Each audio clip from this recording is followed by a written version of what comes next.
let's see where they were. This was that part of town that I was like, dude, I had never been over here. You said, what was it?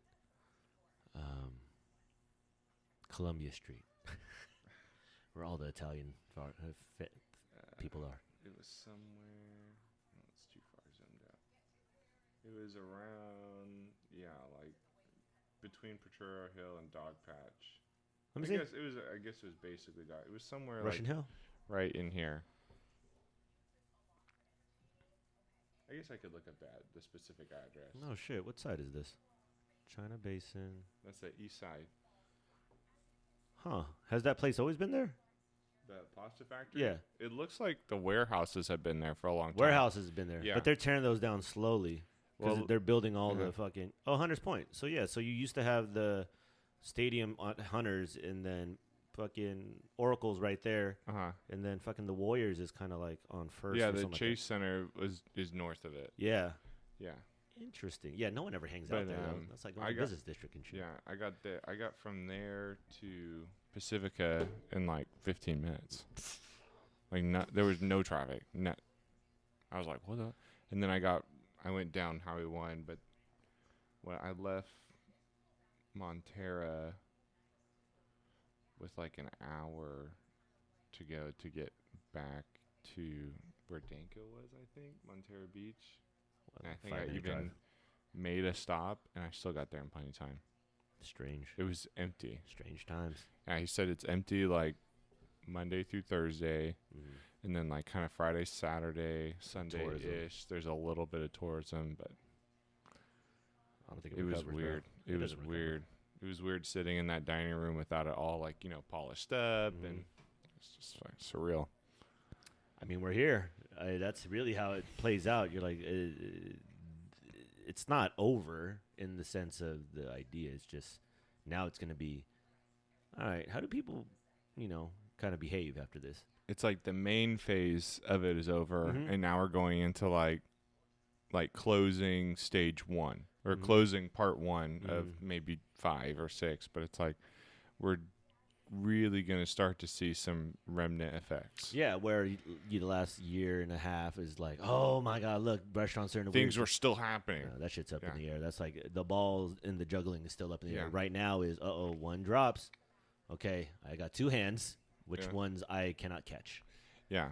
And it's going to be a slow burn because how many restaurants are going to be holding out for whatever it is they think they're holding out for? For the next loan or whatever. The loan is already here, but that's definitely not it's not forgivable in the manner of here. This is just for protection. It's like, nope, you are paying this back. Yeah. And I've noticed that some people, when restaurants first could open, were all like just stoked. Like no matter what. Stoked just to be out, period. Didn't matter. They didn't even care about anything. They're just, now I've already seen some people start going right back to how it was of like, well, I don't know. Now I can't think of some stupid thing to be upset about. The light is too bright in here. Yeah. Can you turn it down? I'm like, cool. Yeah. So you guys got over feeling sorry for me. Oh yeah. Before I still kind of need your help. I'm surprised it lasted that long. I was predicting 2 days for sure at best. But at least you get a week. The sympathy's I there got for restaurants. I got a little sympathy. But it really ain't, though. I don't really want your sympathy. I just want you to go to your people and tell them to help me out. Yeah, come eat out. Your governorships and whatever, your people in charge and your friends, and tell them, go out to eat, dude. No. Please? No. It's over. I do that. I mean, it's not over. It's just, it's dim at the moment. Yeah. So back to the original conversation. This is Food Junkie Radio. I think we're at like 19? 19, 20, something like that. Nice. We're getting up there. We're getting up there. Consistency, baby. All right, so you're talking about a certain restaurant in town, not to be named, I guess, just for purposes, I guess. I don't know. I don't know if it cares. Yeah. But anyways, restaurant closes, historical one, classic kind of big name. Big, I guess they would say flagship to some degree, but whatever. Yeah, I think really changed the Sacramento dining scene. One of the first ones to kind of introduce, some level of formal dining and kind of bringing a name, kind of a tradition to some degrees in downtown Sacramento. Kind of creating a name. Very true. Yeah, because that's true. One of the first ones to get like really recognized, Whereas before, I think it was whenever you just cook. you just cook. Yeah. Yeah. You're a garbage person. Mm-hmm. One of those first people to really like make some little bit of fame, make a good life, and refinement it a little bit, give it a little more of a bump it up a class. But that restaurant, closes, and then the idea of a restaurant spawning from that, not immediately after, but how many years now has it been? Oh, I guess it has been a couple years. Yeah, exactly. Yeah, there was a little break for sure. Yeah, for sure. Yeah, and they're opening, and it had been spelled out to the media that it was going to be the same.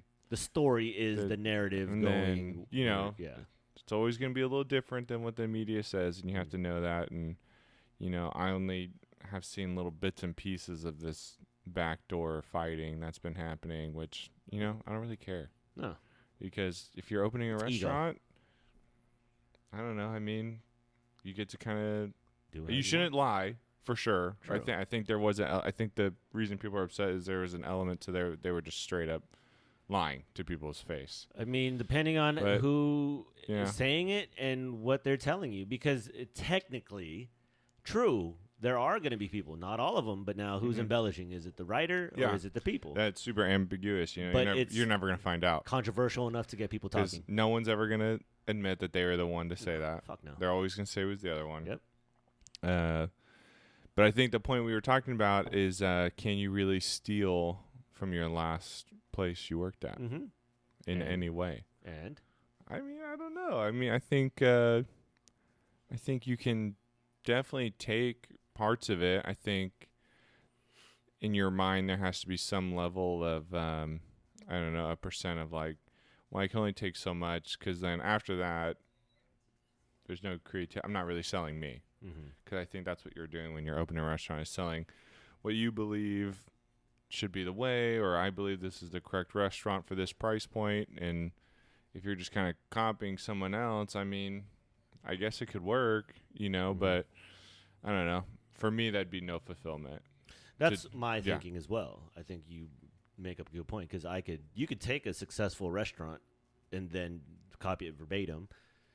Will it still sell the same? I think it depends on kind of how that article kind of reads. If you're a patron of the old place and you're thought to at least come to the understanding, oh, this place is the closest thing because they have some of the cooks there, they have some of the staff, and it's essentially the same menu, which is cool because I love that place. And now they're able to continue the tradition.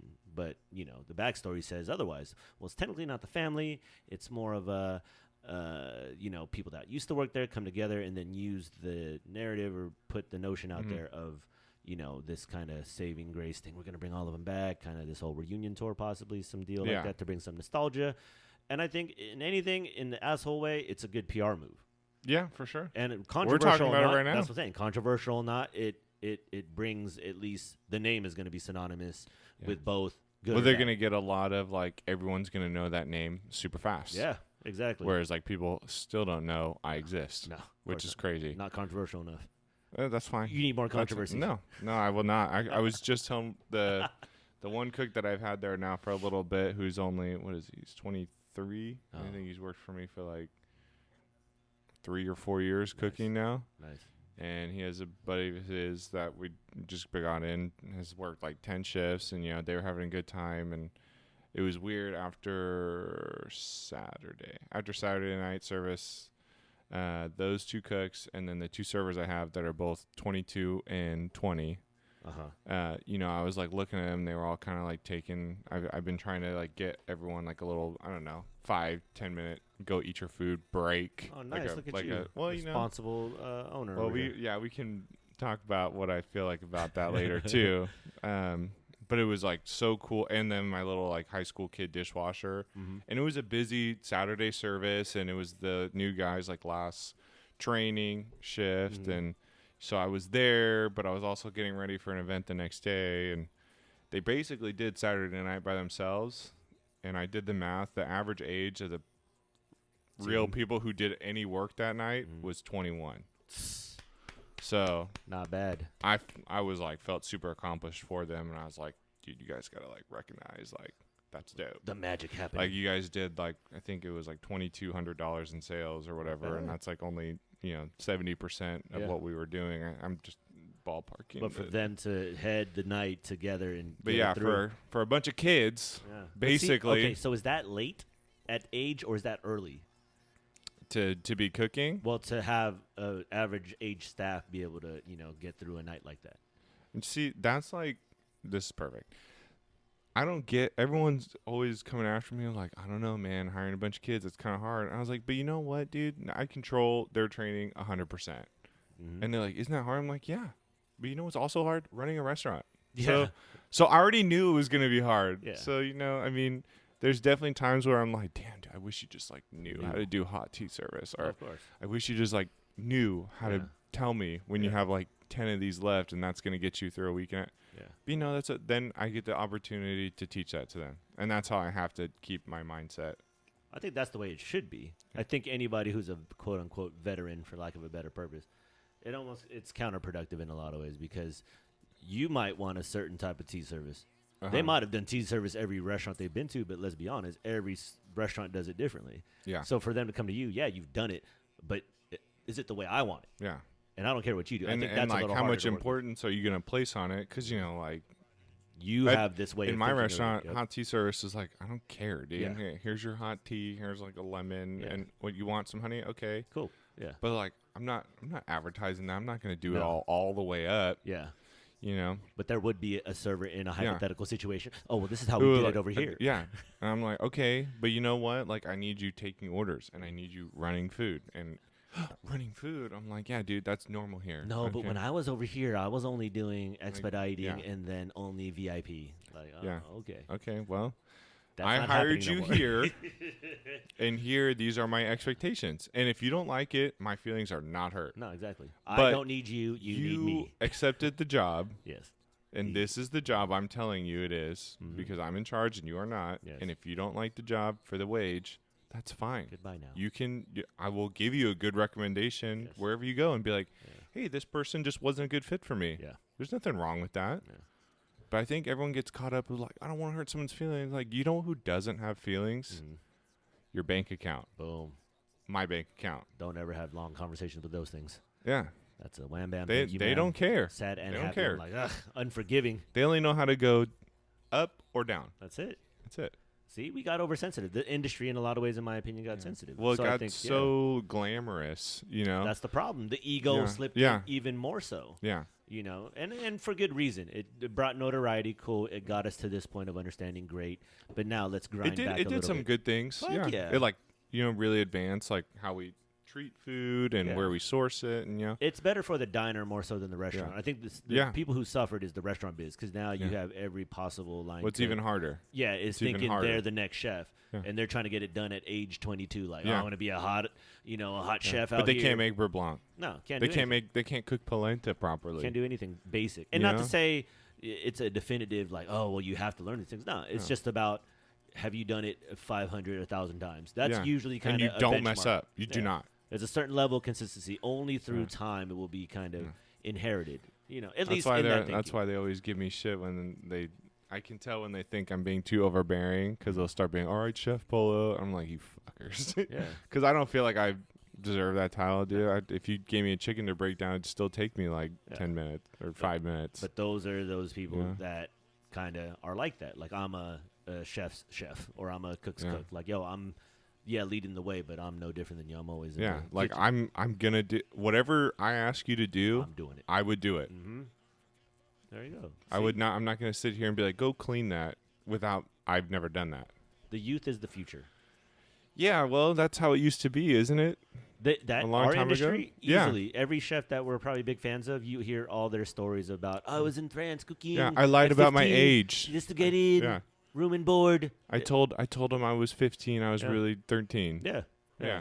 So I think that's what I'm saying. Is it early or late? Nonetheless, though, to actually have, that age range of workers in the industry and able to, in the microscope of things, able to get through service like that, no hiccups, and be able to follow, lead, and be able to execute according to vision. I mean, that's impressive in the industry, considering the transformation also. Yeah. And like to your point, seeing the differences versus, life before this, life during, and life trying to pick it back through. It's a lot to ask for with someone who worked in it before. But if they never worked in it, this is how it works. Know. Exactly. This is their nerve. They need guidance, and that's why you're there. That's my job now. A guidance counselor. Yeah. Because you know they're going to lean on you. They come in, they're going to be all sad. What's wrong with you? Nothing. Nothing. Yeah. You know what? Well, let's have a okay. break. Let's talk about your problems. Well, I do. Okay. Yeah. So I, like a year or two ago, I was just like looking at the restaurant industry and looking at like people who work in finance or whatever, or office jobs or whatever job. I'm like, dude, the restaurant industry is like the only one where like it's almost expected where you don't take your break. You know what I mean?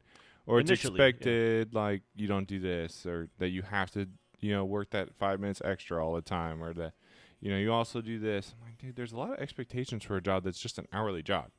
That in the eyes of the government, that's what made me think of it. Is I was doing my taxes one time, and they're like, "What's your job?" And I was like, "I don't know, cook, whatever." And it's like the government does not see your job as special. No. They use that for whatever census data that they use it for. But at the end of the day, you're an hourly employee or a salary employee. That's about and it. other than that, they don't care. They don't really give a fuck what you do, how you do it. Right? Yep. So why regulate? Why do cooks all of a sudden, or restaurant people in general, feel like, oh, I can't take my break? Why? Because that hourly employee over there does. So I've made it a point over the last couple of years to kind of, as much as I can, single-handedly bring in some of like, yeah, go chill out for like 5 minutes. Yeah. Okay. It's not going to be the end of the world. The work's always going to be here. Or every time when people show up, I start their shift with, hey, how are you feeling today? Yeah. Look at you. Well, it gives them an opportunity to be like, hey, I'm having a bad day. Yeah. All right, let's work through it. Okay. You need to get home. Okay. Do you want to talk about it? Yeah. Do you need like to go walk and get yourself a cup of coffee and come back in 20 minutes? Yeah. Because like when you're there, I need you at 100%. That's it. I don't want, if you're here at like 80%, I don't want you here because you're going to be annoying as fuck to me and get out of my way. Yeah. I'll probably most likely fire you. Because I promise you, if I need an extra 20 minutes before I start my shift, I take it. I'm taking it, yeah. That's a good approach. That's important. That's a good approach. I used to work for a company that kind of had that same motto to a varying degree. It would be optional, like, oh, you don't feel good, go home. It's more putting the trust in the worker. Yeah. And kind of having that hang on them. Because that's kind of to your point. Hey, go take a 5 or, go whatever. Yeah, if that's what you need. As the moment, yeah. Yeah. Or like, hey, I know yesterday you told me like you had some shit go down. Like, are you feeling okay today? Is it bothering you? Like, I don't mean to bring it up on you, but, I just need you here. I need you here. But when you're working and when we get busy, I can't have you like somewhere off in space. Can't be somewhere else, man. I need you locked in. Exactly. Every fucking or I need you to tell me yeah. so I can get someone to help fill your spot or help you out. I don't know. I think the industry got sensitive over time. But to me, that's a whole argument about, the TV thing and then kind of the backlash of a lot of, bigger, personality chefs and their kind of fallouts with their businesses and restaurants. And a lot of it always is, the tips were all off and then they didn't give us breaks. That's kind of like always the main line. Yeah. So that's why now it's interesting to see where the industry's at now. And I've said this before. I don't know if I said it on the pod, but it's like this is the turnover of that age of cooks. So now it's a brand new one. I don't know what it brings, but it's essentially starting from, scratch in a lot of ways. But the dudes that will stick around are usually, a lot of the chefs or whatever and be like, okay, I'm going to adjust, and then I'm just going to come at it with a different thing. Those will be the people leading the way, where I think before it was not only, chefs, but it was like, well, bartenders would get notoriety, servers, and everybody in the whole gamut of the collection was, oh, I got this and I'm doing this. And kind of as this happened, kind of drew all that back to, okay, really what it comes down to is, look, we're feeding people, at least on the restaurant side, we're just feeding people. If chef stays, you're going to make the adjustment on whatever it is that we got to do to get the shit out there. And then every workforce there is now going to just learn whatever this new way is. Yeah. And then from here, it's going to be, this is the new restaurant world. So I think to your point, I find it interesting when that narrative came up. Oh, you have to take a mandatory 15. I'm like, what if I don't want it? Well, this industry is not like that. Yeah. You can't casually just have a planned 15 and a half. Yeah, you can't just do it whenever. Yeah, because you'll usually take it during prep time. At 4 o'clock, that's what I'm saying. You've worked for 5 hours, go take a 10. Yeah. And don't get me, it's not impossible. Like I said, I've worked at, an establishment where they had a break schedule, which is totally fine. But I think it shouldn't be regulated from a government standpoint. I think it should be owner to owner, and as long as the message is clear, I don't see what the problem would be. You know what I'm saying? Yeah, I think as long as you treat your employees with respect, You're of good. like, hey, oh, you need a little break? Okay, go ahead. Go ahead. Who I mean, decided- don't. You're yeah. not. I'm not gonna say go ahead at 6 o'clock. No, exactly. You know, like, I'm right gonna be now like, it all seems right, fine. I'm looking. all right. Why don't surveying, you? Yeah. Why don't we get to like 7:30 or whatever? You know, a half hour before we close, and then I'll cover for you. Right now, I cannot. Exactly. Okay, I need you here. I'm sorry. But see, usually when ticket times are in, there's like always a flow. There's always like 2-3 turns. And then a lot of times when I worked at some places, the turn would be the break. This for the dudes that smoke cigarettes, that's easy because you know you tag out last. Servers know like, okay, that's my last table. Everybody got their first course, or everybody's in.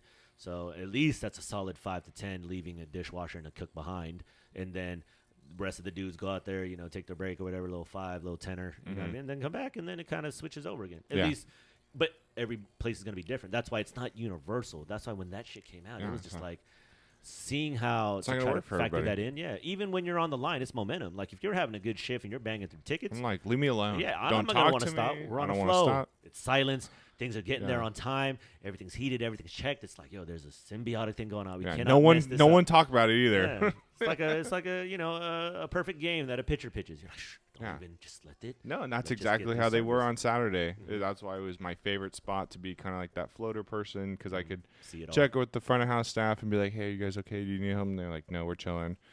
And then I didn't ask the cooks because they were doing fine. I didn't want to interrupt them. I just kind of like looked over their shoulder. I was like, oh, that thing's a little empty. Oh, that's a little empty. Oh, they got a little dirt. And just, you know, kind of sneak in there and do it real quick. And help them out where they can help and, out. And like leave them alone. Yeah. Leave them alone. Let them float. Let them do their thing. Yeah. And they had good vibes going. I was like, dude, I'm not fucking this up, dude. There you go. I'm out of here. I'm just a bystander. It is all about the future, folks. The future of food lays in the youth's hands. I mean, think about what they're equipped with. We were growing up in a different era of food culture. Here, the food culture, like I said earlier, it benefits the person not in the industry.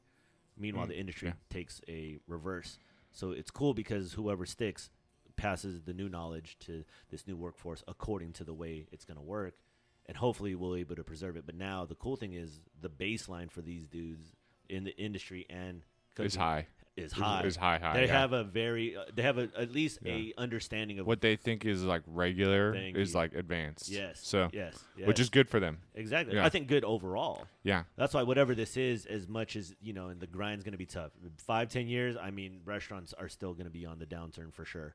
But through it, going forward, yeah, the baseline is insane. Like just because like I said, the amount of exposure and knowledge up until this point about food, it's not turning back. So clearly, everybody has now become accustomed to doing some version of cooking the last year and a half. Yeah.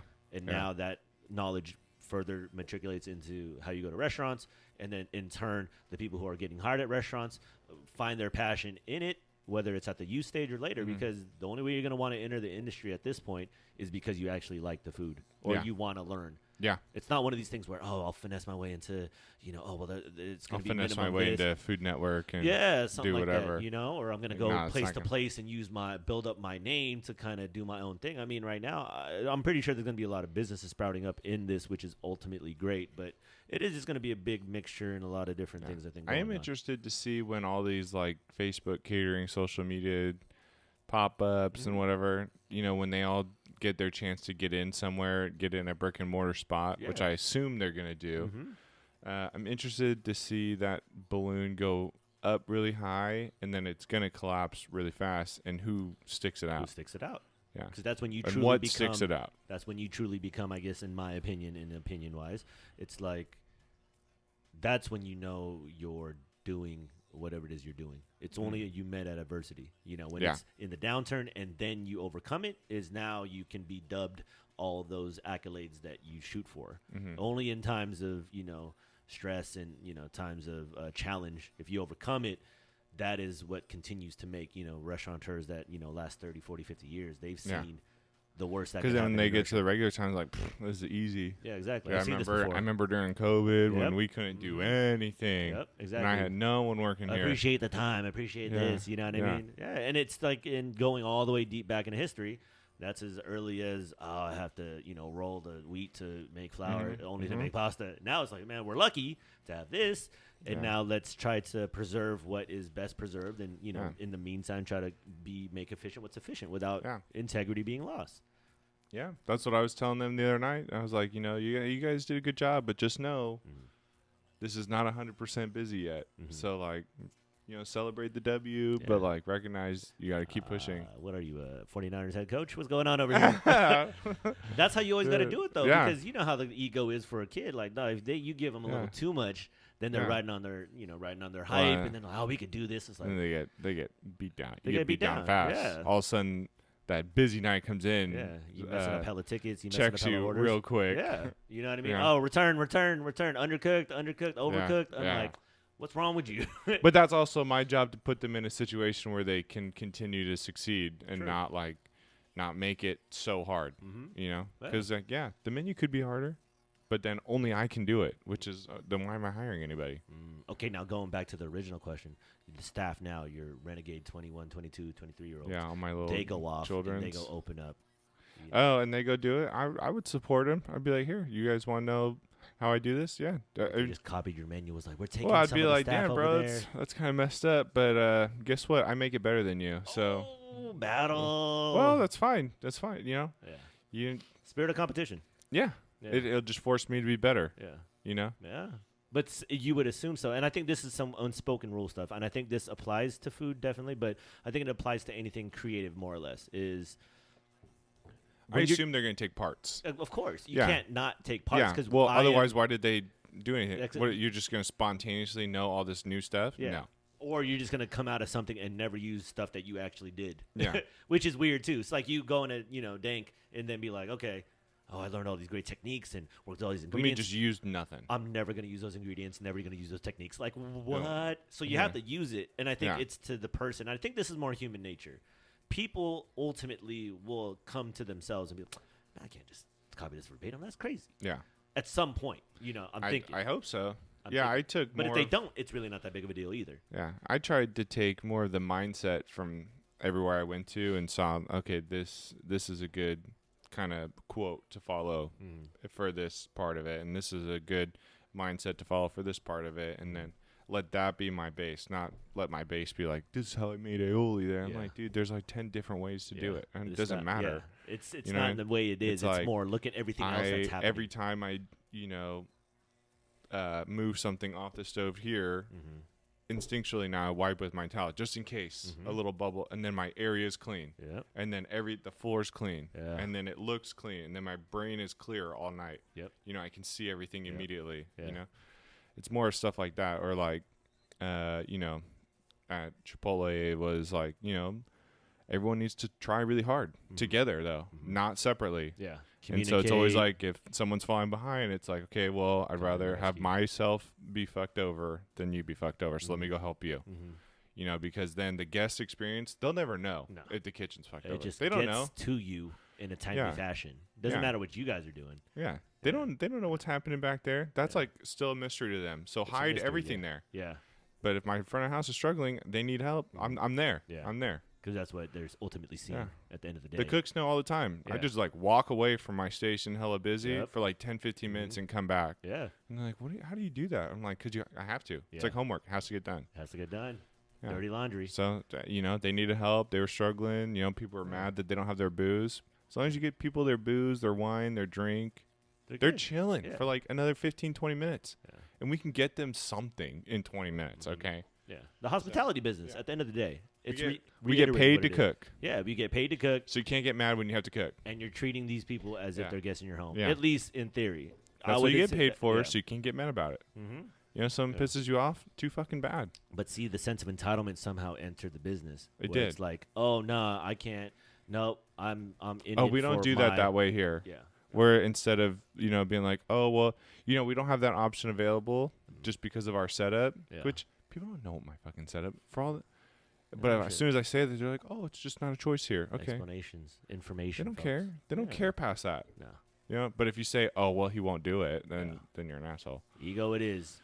Which also makes things interesting. I'm not going to say it's wrong, to each his own, but when you're in the driver's seat, you can create the culture you would like. It takes time, but if you're poignant and you're able to really get that mindset with the whole team, that's always trying to do that in that business. But in the same light, that business is the most turnover business. So it's kind of how those things go. It's like you have, if you're an NBA coach, you're like, dude, my roster turns over every 6 months. like Yeah, shit. It's there's just trying to make magic with whatever you have. Yeah.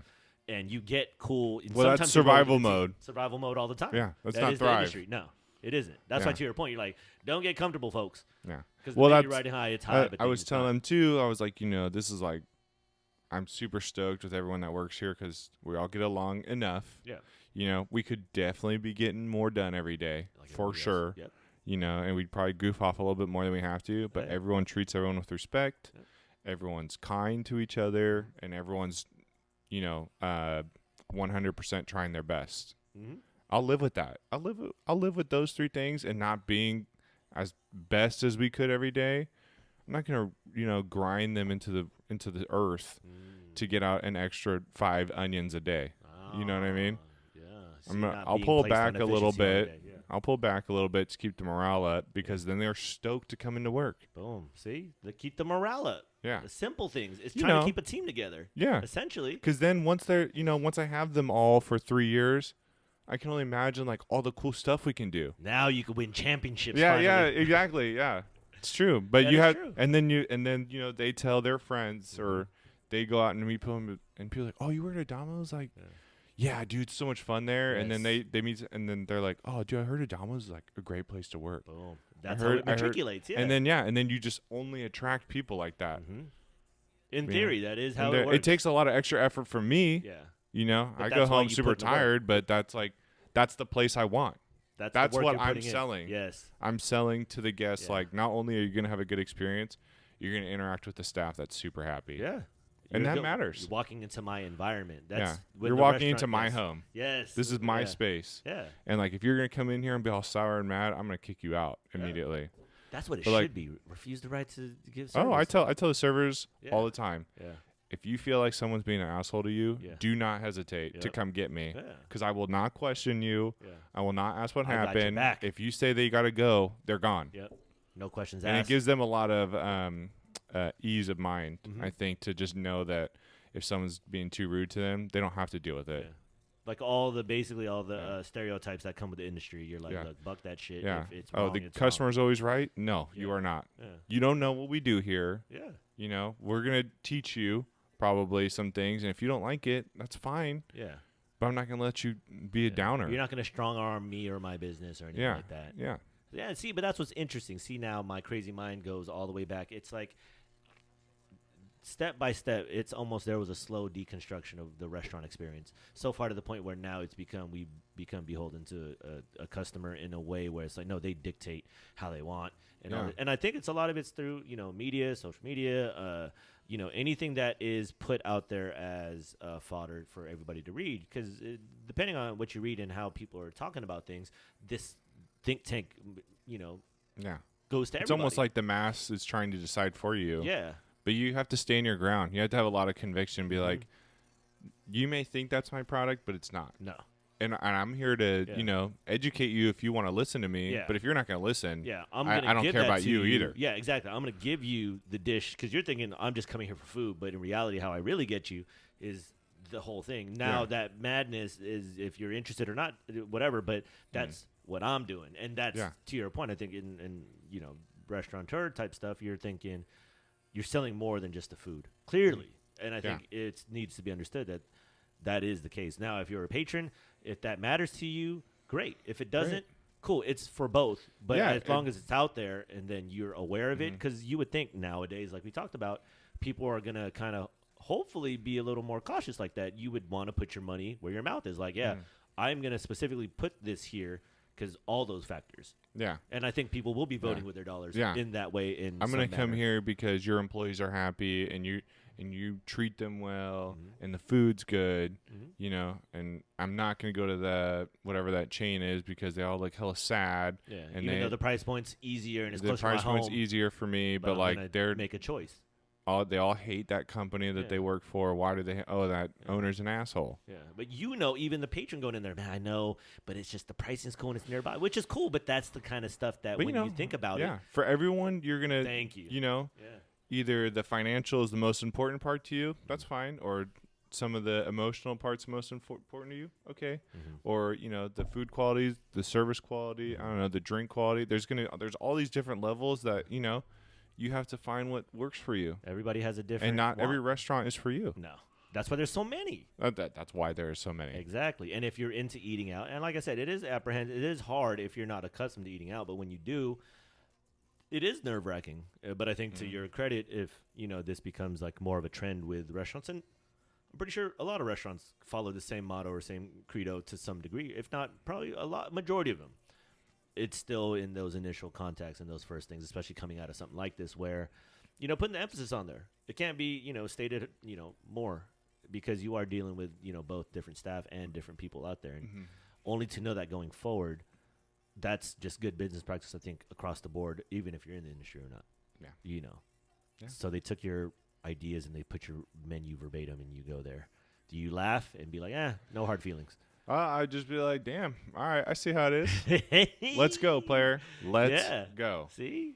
And that's what's I'm interesting down, about that story, because you see it time and time again. It's almost to the point where it's a term of endearment, but I could see, the company that, closed being upset because, it's kind of it's our legacy. But at the same time, it's like if you look at every restaurant, these ideas are nowhere near, somewhat, it's never been done before. Yeah. I mean, and you'll see points and stuff where it's very creative, but that's wherein lies the beauty of the creator, where it's like, you trust in people, they will do what they believe is right to their heart. You can't really judgment on anything else. And that's why those incidents, in the case that it does become a copycat restaurant, I would assume it's hard to kind of continue on, whether it actually be the person feeling fulfilled, like you said, doing it, or the concept just doesn't go because it doesn't work. It's only unique to its time and the person and the place. Yeah. Restaurants are like albums. They're there and then they're gone. You got to, appreciate them while they're there, Yeah, you do. That's really what it is. It's ID'd with the person who's behind the vision, and it's not forever, and it's not supposed to be. No, it's constantly evolving. They have to, that's why you have to go out to eat, because that restaurant is going to be different the next day. Yeah. Yeah. Exactly. Because they're going to progress. Yeah. It's every time. It's cool. How come you can't copyright recipes? Because it's recipes. It's food. I don't know. Can you not? I have no idea. I mean, I think you can if it's in methodology, more or less. Yeah. But, I mean, there's nobody with a spaghetti like, I got this. You can't copy this. It's like, well, that's what's strange, because food is so open. Like, when did that even become a talking point, I think about this, and then I kind of move on from it constantly, because I'm just like, look, okay, that's how you do your spaghetti. Cool. I mean, that works for you. Yeah. It probably doesn't work for me. I'll probably do it a little differently, because I focus on, I don't know, whatever I focus on, it's going to taste different. Yeah. I had a teacher in culinary school tell us one time, she's like, if anyone ever wants a recipe, I don't care about giving it to them. Because, everyone's always like, I don't share. That's my secret. She's like, fuck it, dude. I give my recipes to anybody. You know why? Because they're never going to make it the way I do. Exactly. Even if I give them, what were we talking about? The trash thing one time? If I told 5 people to take out the trash, they do it 5 different ways. Yep. If I gave 5 people the same recipe, I'd get 5 different results. Easy. Yeah. I've seen that just from training people. Yeah. I give them the recipe, and then I still get like 5 different results. 40 questions. Yep. I'm like, I thought I wrote this hella clear as day. But okay, what do you need? Attacking the mental game of cooking is the key. Yeah. It's feel, it's touch, it's repetition. It takes time. You know what I mean? And it's the mindset. The mindset's really important. Mindset's everything. Like, okay, am I going to focus on the tomato part of this? I guarantee you, if you get 3 people the bolognese recipe that I do, and I said, I want you to focus on the meat part, and I want you to focus on the tomato part, and I want you to focus on the cream part, you'd get 3 different tasting bolos, because one would taste more like cream, one would taste more like beef, and they would make it the same. Yep. But just because that's what you're paying attention to, you're going to put even more attention to it. Yeah. And it's going to taste better. It'll translate differently. It's crazy how food kind of comes to life. Or like when a dish has been made too many times at a restaurant, it does not taste the same. No. Because it's not getting the same attention. It's made exactly the same. Yeah. It's made exactly. It's love. But it's like 1 or 2 grams of salt off. 1 or 2 grams. It's a feel. Like a half a gram of this off. And it's different all the time. The chicken was a little bit thicker today, and crispier, the guy just didn't really cut. care about it as much, so it's not as perfect. Yeah. As it shouldn't be. It's the minute details that start to change. As it shouldn't be. The hope snowball. Is consistency, but in reality, the beauty is the anomaly. Yeah, because you want that just random one day, dude. It just was the best, and that's what keeps you searching for those opportunities. And you keep chasing it back. Keep chasing. I got the sear on that fish skin. Perfect. Yeah, exactly. Perfect. Yeah. But see, when you Now I got to do that hella times in a row. But when it goes out to the table, the person who's eating it that has the legendary experience is not taking into account the minute they walked in, sitting with the beer, and all these elements come into play. Yeah. But the talking point is always going to be the food. And Yeah. they're like, I had it, but it's not the same. I was like, you got to replicate that entire night for it to be the same. Yeah, it's true. You got to go with a certain mindset. Your when beer you're celebrating. wasn't know what I'm like, saying? yeah, dude. Yeah. What did you bring to the table that night? Exactly. Were you mad that you had gotten a car? Someone cut you off on your way in here, and I'm already at a minus mark. In a mindset, yeah, because that will ultimately affect at least an emotional response to the experience. But it the romanticizes food takes the hit. it in your head. Yes, and you can't. I have no control over that. Yeah, but the food takes the hit. The food is the thing that get shitted on. Man, that place fucking sucks. Service sucks. And that's why you have to be so consistent, because you're just removing variables from people's good dining experience. Which is the most variable business ever. Yeah, but it's like that's also my job to teach the front of house to be like, hey, they look kind of upset over there, and they're like, yeah, I don't know. I was like, people reading. Well, why don't you go talk to them? Try them. Like, what do you mean? I'm like, here, let me show you. And go up there and crack a joke with them, and all of a sudden they're happy again. And then it's like I leave, but now their conversation at the table has been kickstarted. I'm like, see, like look at that, look how they're all interacting, or like, what are these two people pissed off about? Oh, they said that they're kind of sad about. Okay, well, why don't you give them like a little something? Yeah. Pour their wine extra heavy and like, hey, I'm sorry you're having a tough night. We just want to hook you up. Yeah. And like, oh, dude, thanks, man. Little things go a long way. Yeah, like I don't care about 2 ounces of wine. Yeah. But you know who does? That two-top who whatever's having a bad time. Yeah. All of a sudden they're having a great time. It's the fact that you ID it and then you're able to react in a manner that's not overbearing and not underplayed. Yeah, trying to ride that line of like, I helped you. Yes. The restaurant helped you. Yeah. Help us. Yeah, yeah. It really is. But are also we weren't there. We weren't there either. Yep. Yeah. Yeah. That's why it's fascinating as we, as we talk more about, kind of food culture, food dining, food whatever. I think about things like that because I'm like, when you read because reviews to me, one, are opinion. Second, you're not factoring in the whole picture. Like I like the ones that are very detailed and described, but to be honest, nobody wants to sit through an essay. You just want to hear some new taglines, some dishes, and then it's kind of up to chance. So I think for anybody reading reviews, I think take it with a grain of salt. If anything, I do recommend looking at that person's like ordering history because I think on Yelp you could kind of see what places they also reviewed. Because sometimes you'll see some shitty one like, man, this reviewed McDonald's. Yeah, I'm like, hey, who's reviewing Gave McDonald's? 1 star to McDonald's. Come on, I'm like, man. all right, yeah, cool, I don't care about you. Yeah, but nobody even takes the second, the second to kind of take it a little deeper. Yeah. I don't even do that most of the time. The only time I look at the reviews online is I look at them for a minute and I just kind of thumb through, and if I see anything consistent, I address it. Yeah. Yeah, but it's usually 2 or 3 things. It's more in a hygiene or more in something of a consistency. But if you're not seeing that, a lot of it is just informative, at least for me. But anybody who's taking those opinions as, switching them into fact or just as an opinion of yours, no, I think give every restaurant a chance, especially smaller ones, only in the sense of you are walking into an experience that is tagged along with food. Yeah. At least try to grasp the idea. You don't have to fall in love with the backstory and all that, but I mean, the food will have more to it than that. So being cognizant of that, not to force it on people because clearly you're just hungry, but understand the work being done behind the scenes is just trying to set an atmosphere based on the vision of the team, owner, GM, all that. And that's all a concerted effort. And it starts in that day, ends in that day, and they try to do it again the next day. Yeah, it's insane. they do their damnedest. I know that's why I think maybe the open kitchen concept got so popular is like, then like the cooks could show you directly, like, look at us, like this is us trying super hard for you. Look how fast we're moving. Look at, because I do catch a lot of people when they said to me, like, you guys move like really fast. I'm like, yeah, dude, we're trying our best for you. I promise. Yeah. Yeah. You see the tickets, you're like, oh, yeah. This is They're what like, I whoa, that's a lot of tickets. Yeah. We've valet. gotten a lot of that recently of people ordering and being like, well, why has it been 15 minutes? I'm like, dude, 15 minutes is nothing, dude. Yeah. You want to know something? I haven't even looked at your ticket yet. Exactly. That's how far behind I am. That's still in the machine. It's still printed out with 8 others. Okay. Yeah, exactly. I'm trying for you.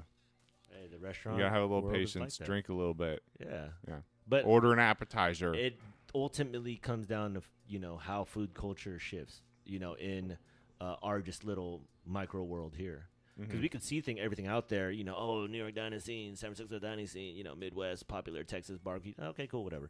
Sacramento, it's still, and I don't even know how that works really, to be placed and be spoken as, oh, this is a food culture thing. But to your point in the other, podcasts, we're talking about like, oh, this is farm to fork. Okay, what does that mean essentially? It's more vague. It seems like initially it's just, look, we have great everything. We get great produce, great ingredients. Try any restaurant. Vaguely, it's great. Yeah. In that way. And we have the micro seasons of like I went and picked up some Like super summer hyper squash seasonal. from a farmer, and she just like threw in a bunch of flowers Mhm. with the squash blossoms, and I was like, oh, dope, you have these already? And she's like, yeah, they're whatever ready early. I'm like, that's something that you're only gonna get if you live closer to the farm, or the restaurant has a relationship with the farm. Mm-hmm. And those are the details you look for, because especially with something like this, and I think I've mentioned it early in the pod before, but you could trace this to like France in the sense of, or Europe in a lot of the great places where a lot of stuff stems from in terms of climate base, all that. This is one of those places. I think just being here, it's not necessarily taken for granted. I just think the everyday person, with the idea of what farm to fork is understand that we have a lot of farming that happens in California. And being in close in proximity, like you said, to the point, depending on relationships, restaurants are able to get that stuff at, like fresh harvest, and then it's in the pan, in your mouth, possibly sometimes within a day, if not within an hour sometimes. And just kind of understanding that that's not is a feat in normal. itself. Yeah, that's not normal. You go anywhere We're else in the spoiled world. here. We are spoiled here. Yeah. So understanding that, and it's weird, like I said, because also being in, this kind of culture in general, it's a, go. I need to do this. It's efficiency. It's fast. Maybe through all this, it kind of has a slow thing. Maybe it kind of slows things down a little bit. Maybe the mindset, and it's gonna take a while for it to ultimately change. If all in honesty, we're never gonna talk about it and say like, yeah, it's definitely different. It's always gonna be in peril. It's always gonna be in this weird teeter-totter situation. It always moves so slowly that you don't even notice that it's different. So you're like, dude, well, actually, 10 years ago, it was not like this. Exactly. But only it's in like, reflection. It's like the frog in the boiling water. It's like, dude, I didn't even notice it was different until I saw like a picture of like 5 years ago. I was like, wow. Mm-hmm. Yeah. Yeah. See, there you go. The future is, in my opinion, bright, but it's far. Yeah. It's far. And it's not for, see, I always look at things in generations. So I'm thinking young people in 21 and under have a great base, at least in the food side of things, like I mentioned earlier. Mm-hmm. I think that's where it is. In terms of the older generation, or where we are at in our, I'm assuming, millennial world, I think we are sorting through the nonsense individually, is just trying to figure out like what is best practice going forward. Yeah. It seems like it shifted, at least our generation, because we are the fast food generation, we are the microwave food generation, we are the highly, highly processed food, both in school and anything else. To, damn, all the years I'm trying to survive. Now we're, the diet plans have been re-released again and reversioned, so you kind of have to pick through that, and then find the extremities in that, and then hopefully sit in a situation where I'm comfortable, with this type of eating. I think that's where the generation's going, because it seems like trending wise, we're more into the outdoors again, a lot of working out, and then obviously food's going to kind of go right along amongst those things, whether it's camping food. I mean, you could just see it in the way that we're consuming. Well, and people culture. gained a lot of food knowledge on their own, being at home and cooking. They're like, oh, dude, how do you get it to be like this? Every time I try, I can't do it. So they come in with like more advanced questions now, not just what is the recipe or can I have the recipe. They're like, techniques. Oh, this like when I made this at home, it wasn't. Mine was more runny, or mine was more clumpy, or like what do you do at this stage? Not what is the recipe. Yeah, which is cool for me. It is strange. Yeah, because right? I don't mind telling people. They come in and they're like, I made polenta at home, but it's like not like yours. I'm like, do you use butter and Parmesan? And they're like, no. Yeah, I'm exactly. like, that's why it tastes good. Yeah, it's just the simple fact that even something like that is just the questions have become a little more intricate, a little more technique driven. I think that helps everyone they're paying overall. attention more. Exactly. Because what they're going to do is they're going to try it at home, and then they're going to come to your place and eat it and be like, how does it get done? But I did what he said, and it still tastes better. Exactly. And I think that's you can only hope for that. And I think seeing the little I'm turn down. like that, and it's not ever going to be a majority. Food, eating out, and this whole food culture thing isn't really a majority thing. I think when we talk about it, I forget, like, eating out isn't really as commonplace as people would think. It's just because obviously you're in the industry, I'm in the industry to varying degrees. This is kind of the stuff when you go out to eat, and in opposition of cooking at home, because clearly the fact that we know how to cook. I do a lot of cooking at home also, and you could look at that from an economical standpoint. You can look at it from a creative standpoint, passion standpoint, however you want to do it. But having both tools, I feel, is necessary to both check yourself and be able to, cook at home majority of the days. And then when you actually go out, be very mindful of wanting to have an experience that is above what you're able to produce. Yeah. At least that's how I look at it. Well, and I enjoy it more because, I guess on the when I'm cooking side of it, when people ask those questions, I'm like, oh, dope, dude. Like, you're, like, paying attention. And, like, you're recognizing all the work. That's awesome. But then, like, when I go out to eat, it's like, it's like I'm aware of all these different things that are happening around me, and so I appreciate that so much more, which is like, I'm down to spend $40 here because my water was never empty. Yeah. The bathroom is clean and looks amazing. Yeah. Like, that's hard. Yeah. My whatever gin and tonic had, like, this super cool garnish in it, and with, my glass was clean, no water spots. Like, I appreciate all these little details. Yeah, only because you're. But only because I'm aware of them. Yeah. But that increases the value for me. Yes, and it's all value is all perception. It's all opinion. It's all kind of whatever in your mind is that. Yeah, it's not just on a plate. It's on, like, this wood plate that is correct for this because it holds the temperature different. Or this is on a hot plate, and I'm sitting outside or whatever, and I appreciate that they preheated the plate so my food doesn't just die as fast. Yeah, I know. I remember seeing that the first time I was in school, and I was like, Alto Sham, what is this? This keeps plates warm. I was like, what's the point of keeping plates warm? Oh, what? Yeah. And then being introduced I wish I had one of those. I just throw them in the But that's like an old. But it's like. You can't put an Alto Sham in your kitchen. Like, who has the where space am to I going ever to put that? You know what I'm saying? Or, like, cooling down, like, oh, dude, my salad came on a cold plate. Like, thank you, dude. Yeah. So my salad greens don't just wilt as they're touching this hot plate. You just right grab out of the hot dishwasher. Yeah, right out of the hot dishwasher. Cool. So there's a little sanitizer still on Which it. is classic for, like, turn and burn places. Yeah. That are just trying to, Cheesecake Factory. No diss to Cheesecake Factory. I know that there's a lot of cooking that goes on there, but it's unfortunate because that's when you get to a certain level of they get trapped in these positions where it's like, well, people are expecting this and they're expecting this and they're expecting this. So which one? We can't give them all three right now, so we have to sacrifice one. It's going to be Caesar on a hot plate with some sanitation. Yeah. That's just how it works. We're low on plates, folks. Yeah. And that sucks. It's almost like too big. That's why for me, anything that's very, very big, it's almost like, what? What for? Yeah. Like, I don't want to almost work takes away somewhere from that big. No. Someone asked me the other day jokingly, like, you want to go run this thing, 300 people a day? I was like, no, I don't want to do that. And they're like, what are we doing? I think they with thought I 300 was people going a to day? be like, yeah. And I was like, I don't want to do that. And they're like, well, what do you mean? I was like, that's not for me. That's not what I want to do.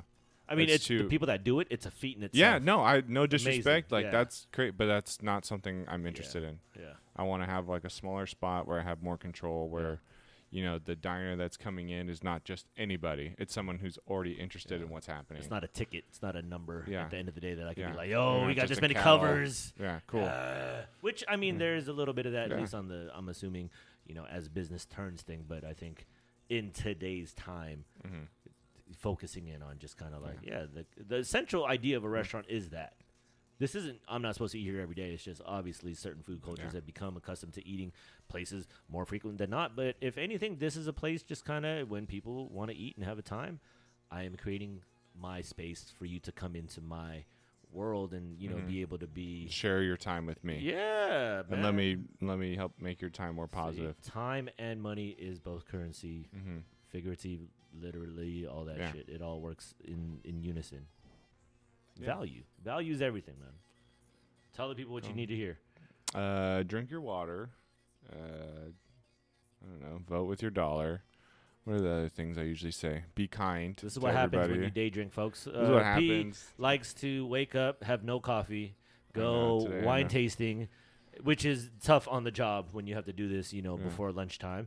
and then takes cat naps, before Take podcast. cat naps, yeah. This is what happens. That's why he sounds groggy, folks. This isn't 6 a.m. This is 4 p.m. This is 4 p.m. This is life of a chef, folks. I'm These are the thinking hardships it's of actually chefs. 5:30 p.m. There you go. 5:30 p.m. I'm folks. thinking about going to get a cold brew or See, and slushy cold or brew something. at a nitro cold brew at 6 for a chef is par for the coast, folks. This is what it is. Tastes good. Cappuccino shots usually. Do you ever had a place like that? I'm pretty sure you did that at Danko or some degree, or No. kind of hard, like everybody takes No, shots because espresso. I just make myself a coffee. Oh, They had a every thing time. where we could just like make a cup. Of course. Yeah. Yeah, every great Yeah. restaurant will do that. Usually takes around. Usually, Yeah. get like nice Cappuccino coffee. sounds nice though. Too sweet right now. I just want black coffee. Geez, see, working through the night. Big plans tonight, I'm assuming. No, just video games all night, dude. That's what it really is. Yeah, that's what I Chefs are did like last that. night too. Exactly. It was Chefs awesome. are like that. We're degenerates to varying Yeah. degrees. For us to be great, the level of craziness and awkwardness needs to be on the other Well, side. yeah, for you got to things come mature down correct. off of it. Yeah. Yeah, you got to have a recharge. That's the hardest part. Quick thing before we leave. Getting off shift. Uh-huh. What are some of the things you do to unwind? Because that's the hardest thing to do. Routine is important. Okay. I come home, put my shoes on that little thing so they don't mess up the rest of my apartment. Okay. Usually wash my face at minimum for a second. Mm-hmm. Typically take a shower. If it was kind of like a really stressful day or like a really shitty day for whatever reason, sometimes I'll come up here and grab like my tennis shoes instead of my clogs, and I'll go for like a short walk outside just to like process. If I need that extra process time, and then after the shower, I usually sit up on the couch, play a little video games, decompress. Who's ever in the Discord, chat it up, chop it up, bullshit about all the stupid shit. Realize, hey, a day is a day, dude. A day's a day. You get another one tomorrow. Yeah. So get ready. So you're a cold turkey guy, just like, disconnect, I'm off of the grid, and then I'm in my own world, kind of do it. That's always the hardest thing about fucking working. But at nights. the routine helps with that.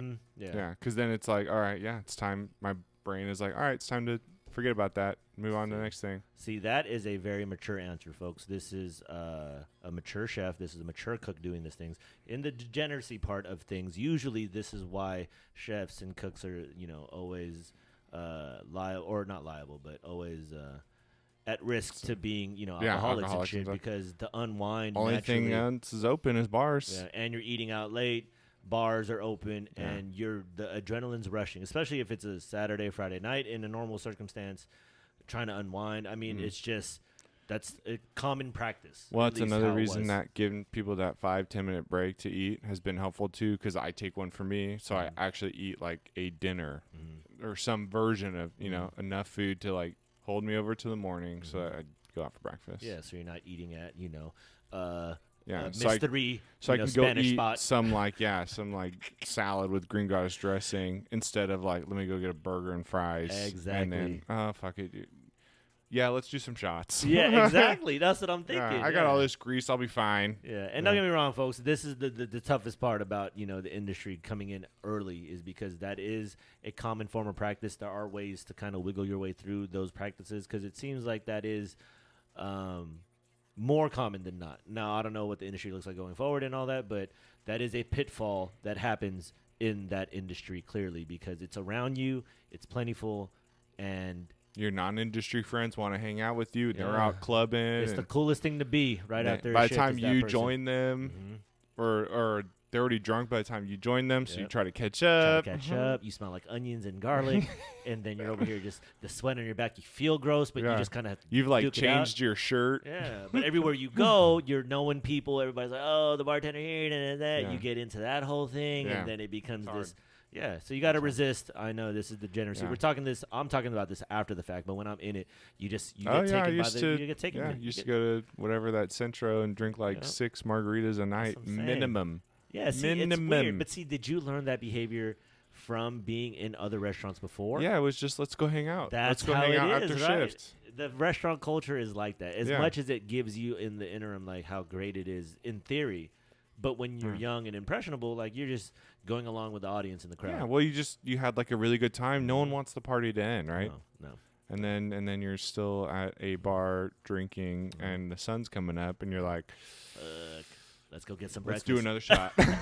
Let's go get Bloody Mary. Where's Bloody Exactly. Mary? Here, let me help you finish your clothes. I got a and let's guy go get down some there. They're gonna leave the bar open for us. He always comes in to eat, so he's got us. They start breakfast early there. They start breakfast at 6, and they have Bloody Marys. Let me help you finish your clothes, and we'll run over there. Exactly. Or this one. This one's always the funny one is when and it's like a team like that. It's usually sous chefs never out there. A lot of the older cats are never out there. But when they do, though, it's like a big deal. It's like, oh, look, chef's here. Ooh. Chef, dude. Ooh.